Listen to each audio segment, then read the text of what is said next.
Hello everyone, Republic Jim here.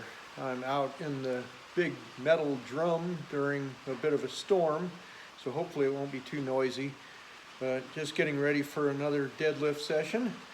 But this is not about that. I just wanted to take the opportunity to talk about inflation and my views on it that I've expressed in the past and feeling vindicated by a study that I saw recently.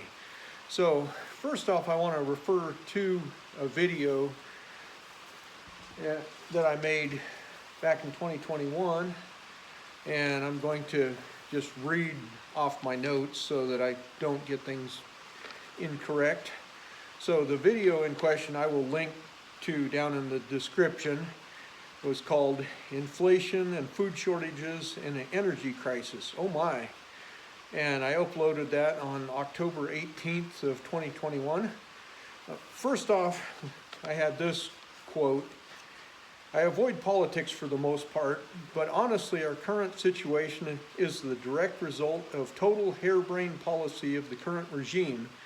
And you know, you have to put blame where it belongs and just address what we have to deal with the situation.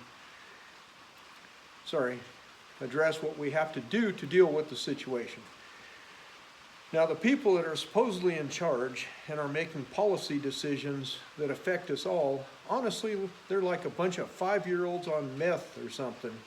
I don't even know what in the world they're doing."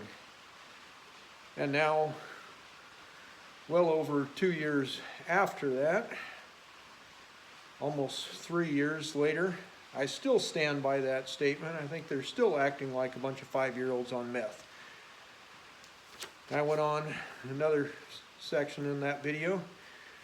They want to just do huge amounts of new spending, just insane numbers, and keep sending people money for staying home and not working.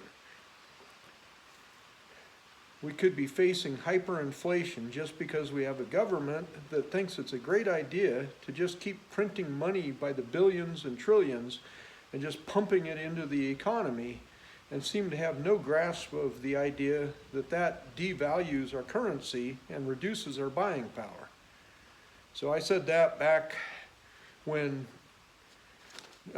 Janet Yellen and various others in the administration were claiming that inflation was transitory and it wasn't going to be any big deal, and they just kept poo-pooing it. And we've seen the result over the last few years.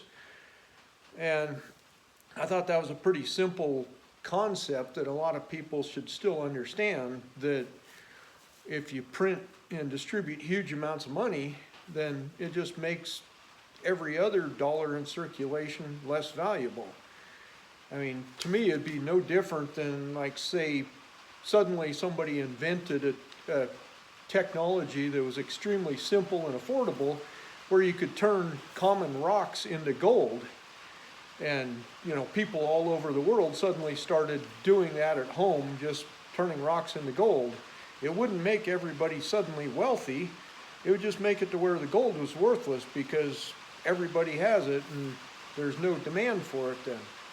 And, you know, that concept should be fairly simple to understand. The same thing applies to currency, but our current government doesn't seem to grasp that concept.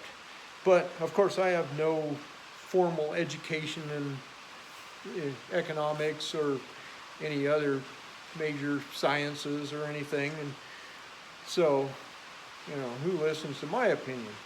But recently I saw this article that originally I saw an article in a publication by MIT Management Sloan School.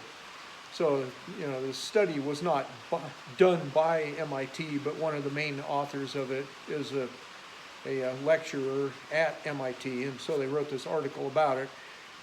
And the headline of the article, and which I'll link to the article down below also, encourage people to read that. And I will also post a link to the study itself, and people can feel free to try and work their way through that, although it's a lot more technical. The article gives a nice summary anyway. But the title of the article was federal spending was responsible for the 2022 spike in inflation, research shows.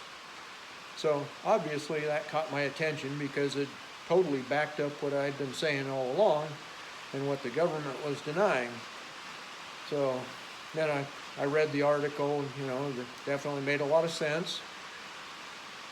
And then I looked at the actual study, which is called The Determinants of Inflation, and it was published in the Journal of Investment Management.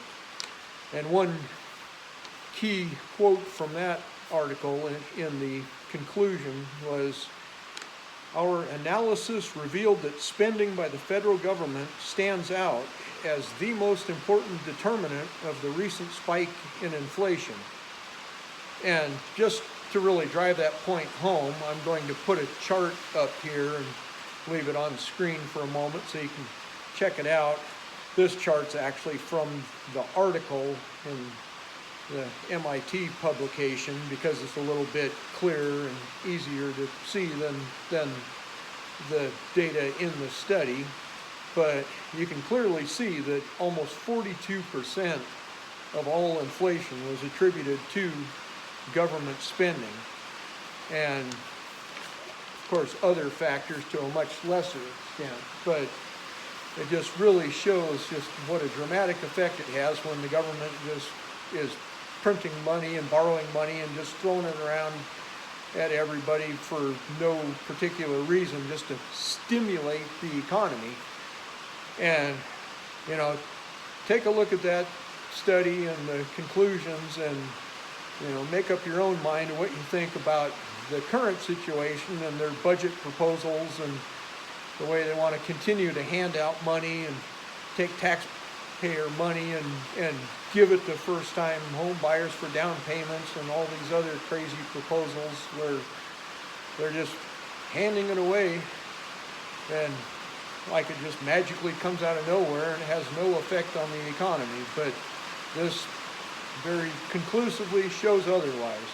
So as I said, I'm feeling vindicated in my views. I think it speaks volumes about the so-called experts that are running the show right now, and I hope that